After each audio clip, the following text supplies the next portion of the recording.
50,000 বছরের রাস্তা হবে যার যার কবর থেকে হাসরের মাঠ।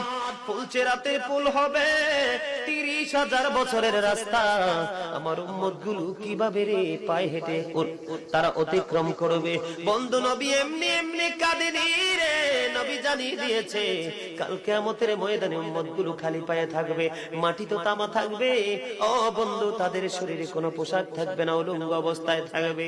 এমন মা আয়েশা প্রশ্ন করলো, গো প্রাণের নবী, জানতে মনে চায় নবী গো, এই যে আপনার উম্মত গুলো উলঙ্গ অবস্থায় খালি পায়ে সবাই থাকবে গো নবী, তারা কি নারী পুরুষ একসাথে? কয় হ্যাঁ, নারী পুরুষ একসাথে।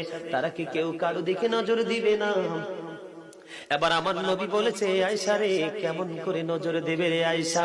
বন্যার পানি যেমনি প্রবল বেগে বৃদ্ধি পেয়ে পৃথিবীর মানুষগুলোকে গ্রাস করে ফেলে, কাল কিয়ামতের দিন। ভিডিওটা লাইক কমেন্ট শেয়ার করে দিও।